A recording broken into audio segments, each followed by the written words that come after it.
Hello friends, तो आज हम एक्सप्लेन करने वाले हैं एक शानदार हॉरर मूवी जिसका नाम है कंज्यूरिंग द कल्ट। उम्मीद करती हूँ कि आपको मूवी जरूर पसंद आएगी। तो चलिए शुरू करते हैं। कहानी की शुरुआत में हम डेविड नाम के एक आदमी को देखते हैं। डेविड ऑफिस से अपने घर आता है। घर जाते ही डेविड अपनी बेटी माशा को बुलाने लगता है। बहुत देर तक आवाज लगाने के बाद माशा की कोई आवाज नहीं आती, तो डेविड उसे उसके रूम में ऊपर देखने जाता है। माशा के रूम का नजारा देखकर वो चक्कर खाकर वहीं गिर जाता है। जहाँ हमें पता चलता है कि माशा ने खुद की नस काटकर अपने आप को खत्म कर लिया होता है। साथ ही हमें ये भी लगता है कि उसे किसी ने बुरी तरह से पीटा है। इसके बारे में अभी हमें कुछ नहीं बताया गया, लेकिन मूवी में आगे सब समझ आ जाएगा। अब इसी भयानक से सपने के साथ डेविड की आंख खुलती है और उसे अपने सामने माशा की आत्मा दिखती है। अब तक माशा की मौत को लगभग 4 महीने बीत चुके थे, मगर डेविड अपनी बेटी की मौत से अभी तक रिकवर नहीं हो पाया था और इसी वजह से वो ब्रीथ रिलीफ ग्रुप में जाने लगा था। इस ग्रुप में वे लोग आते हैं जो एक दूसरे से बातें करके अपने मन को हल्का कर सके, जिन्होंने अपने करीबी को खोया हो, वे उनकी यादों से बाहर नहीं निकल पा रहे हो। ऐसे लोग इस ग्रुप में आते हैं। अब डेविड ब्रीथ रिलीफ ग्रुप में जाकर वहाँ के लोगों से इस घटना के बारे में बताता है। साथ ही हम ये भी जान पाते हैं कि उसकी बेटी की मौत के बाद उसकी वाइफ मिशेल भी उसे छोड़कर चली जाती है। अब डेविड अपने घर पर वीजा बोर्ड लेकर आता है, क्योंकि उसे ऐसा लगता है कि माशा की आत्मा अभी भी उस घर में है, मगर आज तक उसने उस बोर्ड का इस्तेमाल नहीं किया था। डेविड की ये सारी बातें सुनकर डॉक्टर डेरिड उसे मूव ऑन करने के लिए कहता है, लेकिन डेविड ये जानता था कि उसके लिए मूव ऑन करना इतना आसान नहीं है। इसी ग्रुप में हम 4 अजीब सी महिलाओं को देखते हैं, जो कि डेविड की बातें सुनने के बाद थोड़ा सा हंसने लगी थी। उनकी स्माइल काफी अजीब होती है। अब डेविड जब अपने घर जा रहा होता है तो ये चारों महिलाएं डेविड के पास आती हैं और वे चारों डेविड से कहती हैं कि तुम्हारी बेटी माशा की आत्मा तुम्हें कुछ बताना चाहती है। नहीं, हमें पता चलता है कि डेविड ने अभी तक किसी को अपनी बेटी का नाम तक नहीं बताया था। इसी बात को सोचकर डेविड हैरान हो जाता है कि इन महिलाओं को उसकी बेटी का नाम कैसे पता है। अब ये चारों महिलाएं डेविड को उनके घर पर इनवाइट करती है ताकि वो माशा की स्पिरिट से डेविड की बात करवा सके, मगर डेविड इन सब चीजों को नहीं मानता है और वो साफ मना कर देता है। इसके बाद डेविड सीधा अपने घर आ जाता है। घर आने के बाद डेविड उस दिन को याद करता है जब माशा की मौत हुई थी। माशा की मौत के कुछ दिनों के बाद डेविड कुछ काम से घर पर आया था, जहां उसकी वाइफ मिशेल घर से जाने के लिए अपना सामान पैक कर रही थी। मिशेल को ये लगता था कि डेविड अपने काम में बहुत ज्यादा बिजी रहता है, इसके चलते उसने अपनी बेटी माशा पर बिल्कुल ध्यान नहीं दिया। कहीं न कहीं वो डेविड को ही अपनी बेटी माशा के मौत का जिम्मेदार समझती है। ये याद आते ही डेविड बहुत ज्यादा परेशान हो जाता है। अब डेविड वीजा बोर्ड के पास जाता है और अपनी पुरानी फैमिली फोटोज देखने लगता है। इसके बाद उसे ऊपर से अचानक से कुछ आवाज आती है। साथ ही उसकी रिंग फिंगर में काफी ज्यादा दर्द होने लगा था। डेविड माशा के रूम में जाता है, जहां हम माशा की स्पिरिट को चलते हुए देखते हैं। डेविड माशा के रूम में जाकर उसके सामान को देखने लगता है, जहां उसे माशा का एक अंडरगारमेंट्स मिलता है। इस सामान में माशा की एक प्राइवेट डायरी होती है। डेविड उसे निकाल लेता है। इस डायरी के अंदर माशा ने रोती हुई लड़की की पेंटिंग बनाई हुई थी। ये एक फोटो भी होती है जिसमें माशा 4 लड़कियों के साथ होती है, मगर उन लड़कियों के फेस को स्क्रैच कर बिगाड़ दिया गया था। साथ ही डेविड उन लड़कियों में से किसी को भी नहीं जानता था।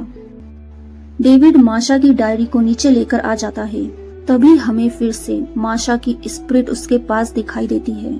डेविड माशा की डायरी को पढ़ने लगता है। माशा ने उस डायरी में ये लिखा था कि उसके साथ बहुत ही अजीब और घटिया चीजें हो रही हैं और उसे कुछ नहीं समझ आ रहा था कि उसके साथ ऐसा क्यों हो रहा है, और उसके साथ जो हो रहा था उसके बारे में वो किसी को बता भी नहीं सकती थी। जब डेविड माशा की डायरी पढ़ रहा होता है तो माशा की स्पिरिट उसे बहुत गौर से देख रही होती है। माशा की डायरी से हमें ये समझ में आता है कि माशा बहुत ज्यादा डिप्रेशन में थी, इसके चलते उसने खुदकुशी करना ही सही समझा। अब रात में डेविड जब सोने जाता है तो उसे फिर से माशा का एक डरावना सा सपना आता है। जैसे ही डेविड जागता है तो हम माशा की स्पिरिट को वो डायरी लेकर डेविड की तरफ बढ़ते हुए देखते हैं, मगर डेविड जब उस तरफ देखता है तो वहाँ कुछ नहीं होता। अगले दिन डेविड माशा की डायरी को ऑफिस में पढ़ रहा होता है। उस डायरी में उसे केशी नाम की एक लड़की का नंबर मिलता है जो कि माशा की फ्रेंड होती है। डेविड केशी को कॉल करता है और उससे मिलने के लिए जाता है। केशी डेविड को बताती है कि माशा किसी से ज्यादा बात नहीं करती थी, पता नहीं वो किस परेशानी में रहती थी, जिनके बारे में वो खुलकर बात करना चाहती तो थी लेकिन वो कभी उसने कुछ बताया नहीं। साथ ही डेविड केसी को वो फोटो भी दिखाता है जो उसे माशा की डायरी से मिली थी, लेकिन केसी उन 4 लड़कियों में से किसी को भी नहीं जानती थी। अगले दिन फिर से डेविड ब्रीथ रिलीफ ग्रुप में जाता है, जहां डेविड उन 4 अजीब सी महिलाओं से बातें करते हुए कहता है कि मैं ये चाहता हूँ एक दिन मैं उठूं और मेरे सामने माशा हो। क्योंकि डेविड काफी ज्यादा गिल्ट में था, उसे ऐसा लगता है कि वो एक अच्छा पिता नहीं बन पाया। डेविड को माशा के डरावने सपने आते थे।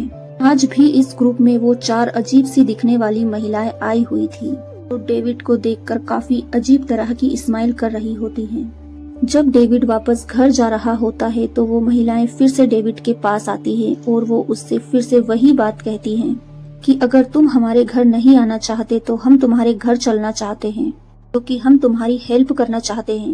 इतना कहकर ये महिलाएं जाने लगती हैं। तभी डेविड उन महिलाओं से कहता है कि क्या तुम्हें मेरे घर आने के लिए एड्रेस नहीं चाहिए। इस पर ये चारों महिलाएं डेविड से कहती है कि हमें अच्छे से पता है तुम कहाँ रहते हो, जो कि काफी अजीब बात होती है। अब डेविड घर आ जाता है और फिर से माशा के बारे में सोचने लगता है, लेकिन तभी उसके घर के बाहर ये चारों महिलाएं आ जाती हैं। जिस तरह से वो डेविड के घर पर आती है ऐसा फील होता है जैसे कि वो अचानक से प्रकट हुई हैं और चारों तरफ धुआं धुआं फैल जाता है।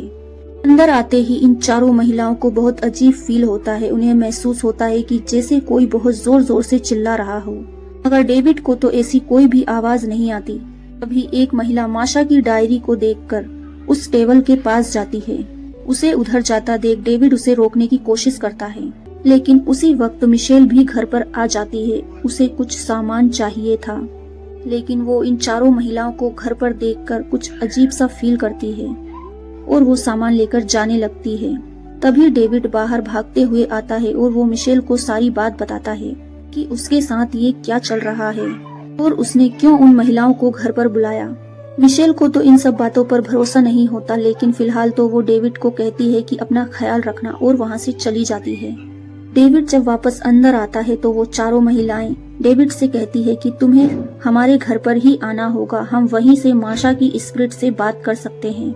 उन महिलाओं का कहना था कि माशा तुमसे उस बारे में बात करना चाहती है जिसकी वजह से वो तुमसे परेशान थी, लेकिन डेविड इसके लिए नहीं मानता।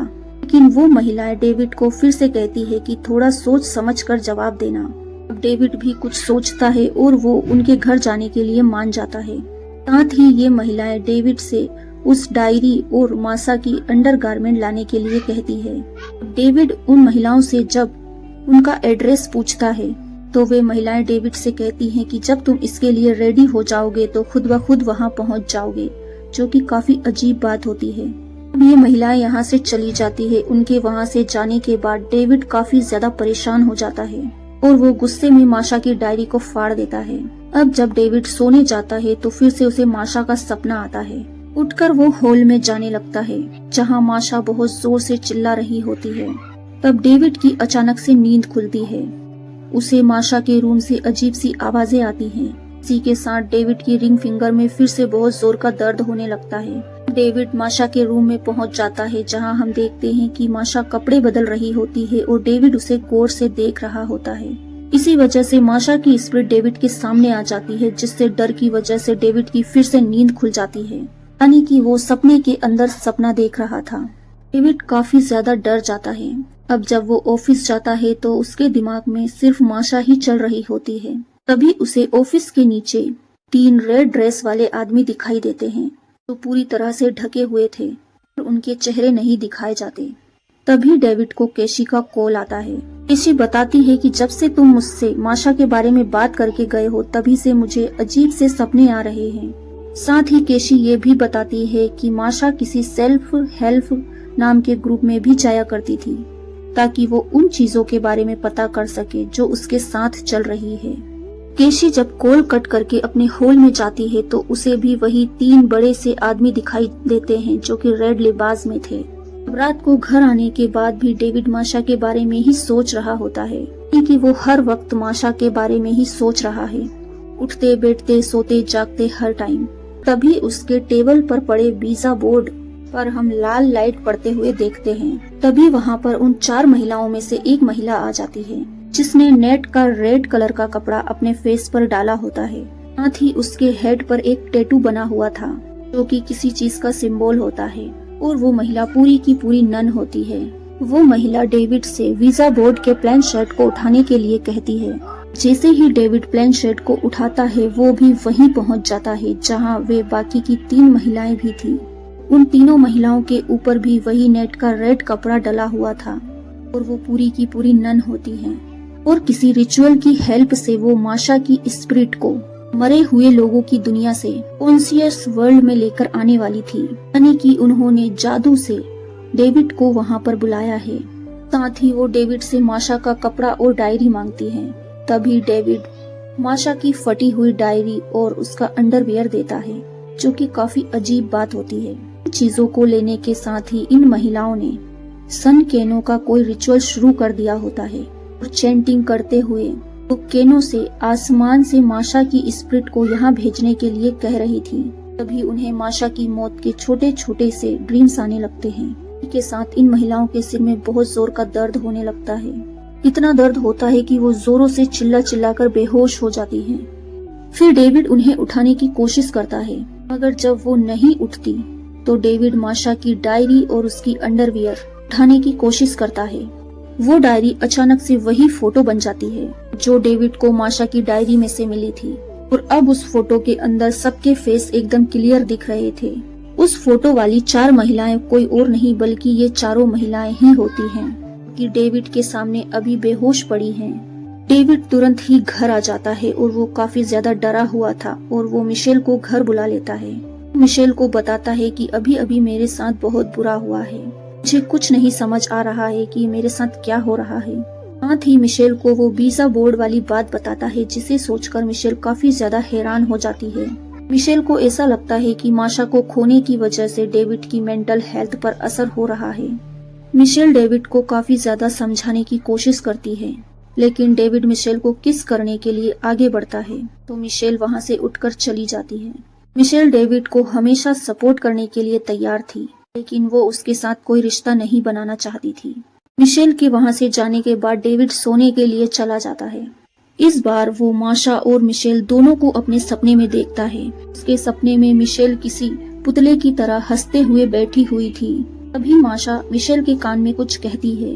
इस वजह से मिशेल को बहुत जोर का गुस्सा आ जाता है, और उसने जोर से चिल्लाना शुरू कर दिया होता है। साथ ही डेविड को फिर से उसकी रिंग फिंगर में दर्द महसूस होता है। साथ ही उसमें लाल कलर की डोरी बंधी हुई थी, और वो डोरी माशा के रूम की तरफ जा रही होती है। जब डेविड उसके रूम में जाता है तो वो देखता है कि माशा बाथ टब में उसी हालत में पड़ी हुई है जैसे कि वो उसी टाइम मरी थी। माशा डेविड से उसकी डायरी मांगती है, मगर डेविड को कुछ समझ नहीं आ रहा था। अब माशा उस पर जोर से चिल्लाती है तो डेविड अचानक से नींद से जागता है।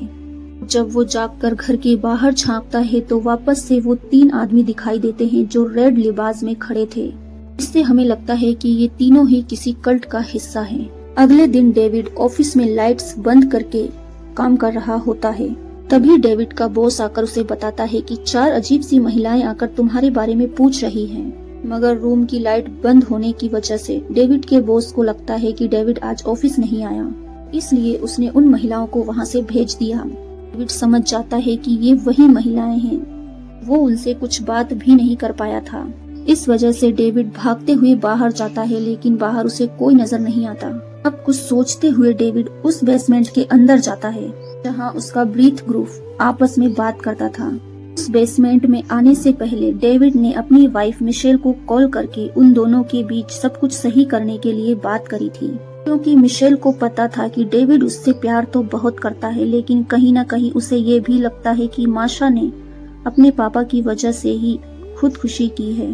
बेसमेंट में जाकर डेविड वही रिचुअल शुरू करता है जो वो 4 महिलाएं कर रही थी। डेविड एक दीपक जलाता है और वही लाइनें बोलने लगता है जो उन महिलाओं ने बोली थी। उस रिचुअल की वजह से डेविड के सिर के अंदर काफी ज्यादा दर्द होता है और वो बेहोश हो जाता है। जिसके बाद जब उसकी आंख खुलती है तो उसे बाहर से माशा की आवाज आ रही होती है और हमें पता चलता है कि यही डेविड की इच्छा थी कि जब वो सोकर उठे तो उसके सामने उसकी बेटी होनी चाहिए। और अब इस बार डेविड के बाहर जाने पर उसे उसकी बेटी माशा मिल जाती है। माशा अपने पापा से कहती है कि मैं आसमान से गिरी हूँ। डेविड कुछ नहीं सोचता और वो सीधा माशा को लेकर रूम में आ जाता है। माशा को अपने बारे में सच में कुछ याद नहीं होता। माशा गंदी हो रही थी, इसलिए डेविड उसे नहलाने के लिए बाथरूम में ले जाता है, जहां डेविड फिर से माशा को कपड़े चेंज करते हुए देखता है। माशा जब बाथरूम से बाहर आती है तो डेविड उसे मिशेल के घर छोड़ने वाली बात बताता है, जिसे सुनकर माशा भी परेशान हो जाती है। डेविड के घर के बाहर फिर से हम उन्हीं लोगों को देखते हैं जो कि किसी कल्ट का हिस्सा है। इसी के साथ डेविड माशा को कुछ खिलाने के लिए डाइनिंग टेबल की तरफ ले जाता है और वो माशा को जैम ब्रेड बनाकर देता है। डेविड माशा से बात करते हुए कहता है, मुझे तो लगा था कि तुम मर गई और उसके बाद मैंने तुम्हारे सामान को भी छुआ था। डेविड की ये बात सुनकर माशा अजीब सा बर्ताव करने लगती है, बार बार मिशेल के बारे में पूछती है। इसके बाद डेविड साइड में जाकर मिशेल को कॉल करता है और जल्दी से घर आने के लिए कहता है। डेविड अपनी वाइफ मिशेल को माशा के बारे में सब कुछ बताता है। वो कहता है कि वो जिंदा हो गई है, लेकिन मिशेल को डेविड की बातों पर यकीन नहीं होता। अचानक से मिशेल कॉल पर डिमोनिक साउंड में हंसने लगती है। साथ ही हम उन आदमियों को देखते हैं जो धीरे धीरे करके बिल्डिंग के अंदर आ गए थे। डेविड फिर से माशा के पास जाता है। तभी माशा अपने पापा से पूछती है कि क्या मैं एक अच्छी बेटी थी या फिर मैं एक नोटी लिटिल गर्ल थी। डेविड इस पर हाँ बोलता है। इसके बाद माशा अपने पापा से पूछती है, क्या हम दोनों के बीच का रिश्ता अच्छा था, क्या तुम एक अच्छे पिता थे। डेविड ये बात सुनकर हिचकता है, लेकिन वो फिर भी हाँ बोलता है। अब माशा डेविड से ये सवाल करती है कि अगर तुम अच्छे पिता थे तो माशा ने खुदकुशी क्यों की। डेविड इस बारे में बात नहीं करना चाहता था, इस वजह से वो माशा को लेकर दूसरी साइड जाने लगता है। मगर अचानक से माशा उससे अजीब सी बातें करने लगती है। कहती है, मुझे सब कुछ याद आ गया है और अब हमें समझ आ जाता है कि डेविड जैसा दिखता है वैसा बिल्कुल नहीं है। रियलिटी में वो अपनी बेटी माशा को सेक्सुअली असोल्ट करता था कि उसके दिमाग में कमी थी और यही रीजन था कि माशा बहुत ज्यादा परेशान रहती थी। वो इस बारे में किसी को बता भी नहीं सकती थी। डेविड इस बात को एक्सेप्ट करने से मना कर देता है, लेकिन कहीं ना कहीं सच्चाई तो यही थी। इसके बारे में शुरुआत से ही हमें मूवी में इंडिकेशन दिए गए थे कि डेविड जब माशा के रूम में गया था तो उसने माशा की अंडरगारमेंट्स ही उठाई थी, जबकि सपने में भी उसने माशा को कपड़े चेंज करते हुए देखा था। अभी थोड़ी देर पहले जब माशा कपड़े चेंज कर रही थी तब भी डेविड उसे गौर से देख रहा था। साथ ही माशा ने केसी के सामने ये भी बताया था कि उसके साथ जो हो रहा है वो किसी से नहीं कह सकती। साथ ही माशा अपने माँ के कान में कुछ कहती है, जिसे सुनकर मिशेल जोर से चिल्लाती है, यानी कि उसने अपने बाप की करतूत अपनी माँ को बताई होगी। शायद यही रीजन है कि उसकी माँ ने भी डेविड को छोड़ दिया। मगर प्रेजेंट टाइम में डेविड माशा की कोई बात नहीं सुनता और उसे पकड़कर बाहर ले जाने लगता है। पर बाहर तो वे आदमी खड़े हुए थे जिन्होंने लाल कपड़े पहने थे, जिन्हें देखकर डेविड को कुछ समझ नहीं आता कि आखिर ये आदमी है कौन। तभी माशा अपने पापा से हाथ छुड़वाकर कहती है कि मैं गेम खेलना चाहती हूँ। न कहकर माशा बिल्डिंग के अंदर भाग जाती है और चिल्ला चिल्ला कर डेविड से उसको ढूंढने के लिए कहती है। डेविड भी बिल्डिंग में माशा को पागलों की तरह ढूंढने लगता है। तभी अचानक से माशा पीछे से आकर डेविड के सिर पर एक कांच की बोतल से दे मारती है और वापस भाग जाती है। इसके बाद डेविड बाहर की तरफ आता है तो उसे फिर से वही आदमी मिलते हैं जिन्होंने लाल लिबास पहना हुआ था। गुस्से में आकर डेविड एक आदमी का लिबास उतार देता है। उसकी शक्ल देखते ही डेविड बहुत ज्यादा डर जाता है और दूर जा गिरता है, क्योंकि वो तीनों आदमी असल में इंसान थे ही नहीं, बल्कि वो खतरनाक मॉन्स्टर्स डीमन थे। इन्हें देखकर डेविड वापस घर के अंदर भाग जाता है। या फिर हम ये समझ सकते हैं कि उसने जो रिचुअल किया था उसके बाद ये किसी और ही दुनिया में आ गया था। साथ ही माशा उसे चिल्ला चिल्ला कर ढूंढने के लिए कह रही होती है। अब डेविड माशा को जब कोई रिस्पॉन्ड नहीं करता तो माशा खुद उसे ढूंढने लगती है। जब माशा डेविड के सामने पहुंचती है तो उसके हाथ में एक बड़ा सा चाकू होता है। उस चाकू से वो डेविड को जान से मारना चाहती थी ताकि डेविड किसी और के ऊपर गंदी नजर ना डाले। माशा डेविड के ऊपर हमला करके उसके पेट के ऊपर कट लगा देती है। वहीं डेविड भी खुद को बचाते हुए माशा को लात मारता है और रेस्ट रूम में छुप जाता है, लेकिन माशा तो उसे ढूंढ रही थी। वहीं डेविड को लगता है कि माशा वहां से जा चुकी है।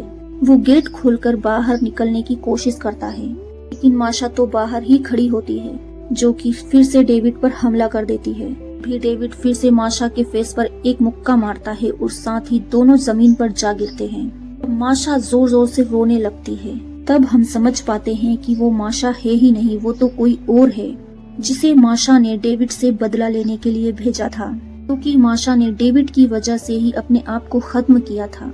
इतना बोलकर माशा की आत्मा डेविड पर झपट जाती है और उसको काट लेती है। अब भी डेविड खुद को बचाने की कोशिश कर रहा था। जैसे ही डेविड को मौका मिलता है, वो पास ही में पड़े चाकू से उठाकर माशा को स्टैब कर देता है। माशा की बॉडी में हरकत होना बंद हो जाती है। डेविड यहाँ से भागने ही वाला था कि तभी वहाँ पर वो 4 नन महिलाएं और वो आदमी आ जाते हैं, जिन्होंने रेड लिबास पहने हुए थे, जिनके पास जाकर माशा ने डेविड के बारे में सब कुछ बताया था। और ये चारों महिलाएं माशा के मरने के बाद ही डेविड के पास आई थी। अब हमें ये समझ में आता है कि वो डेविड के पास इसी वजह से आई थी, ताकि वो माशा की स्पिरिट को डेविड से बदला लेकर उसकी आत्मा को शांति दिला सके। एक बात और पता चलती है, जब डेविड ने वो वीजा बोर्ड वाला रिचुअल किया था, तभी डेविड एक अलग ही दुनिया में पहुंच चुका था। यानी कि वो अब तक जो कुछ सोच रहा था वो रियल में नहीं हो रही थी, बल्कि उसकी खुद की स्पिरिट वाली दुनिया में हो रही थी। क्योंकि ये जगह कहीं और ही आती है, ना ही धरती पर है ना ही आसमान में। ये वो जगह हो सकती है जहाँ इंसान मरने के बाद जब मृत्यु लोक और स्वर्ग लोक के बीच जा रहा होता है, जहाँ उसकी स्पिरिट के साथ उसे ये सब कुछ एहसास हो रहा था। माशा उसे सजा दे रही थी। हमें पता चलता है कि ये चारों महिलाएं चुड़ैलें थी, यानी कि विचेस थी, क्योंकि कैनो डीमंस की पूजा किया करती थी। शायद इन्होंने माशा से वादा किया था कि वो उनकी दुनिया में उसे जिंदा कर सकती हैं, जहाँ वो अपने पापा से बदला ले सकती है। इसके बाद इन चारों महिलाओं में से एक महिला अपने कपड़े उतारकर डेविड के पास आती है और वो अपने दांतों से डेविड के पेट में काट कर एक बड़ा सा होल कर देती है। और जब उसके होल में से कुछ बाहर निकलता है तो वो होती है माशा। अब हमें समझ आता है कि माशा ने डेविड के शरीर को पूरी तरह से पजेस कर लिया होता है और असल दुनिया में अब डेविड के रूप में माशा उसके अंदर रहेगी। और ये चुड़ैलों की खासियत होती है कि वो खुद को दूसरों के शरीर में रख सकती हैं। अब उन्हीं महिलाओं में से एक महिला उठकर माशा को एक ताज पहनाती है। इसी के साथ माशा ये कहती है, आई फेल फ्रॉम द स्काई। इसका मतलब ये होता है कि मैं आसमान से नीचे गिरी। इसका मतलब यही होता है कि जो कैनो डीमन होता है उसने माशा को उसकी जिंदगी लौटा दी थी, यानी कि वो भी अब एक तरह की विच बन चुकी थी। वो भी इन महिलाओं के साथ शामिल हो गई थी। और इसी के साथ ये मूवी यही खत्म होती है। मूवी कैसी लगी कमेंट्स में जरूर बताइए। Thanks for watching.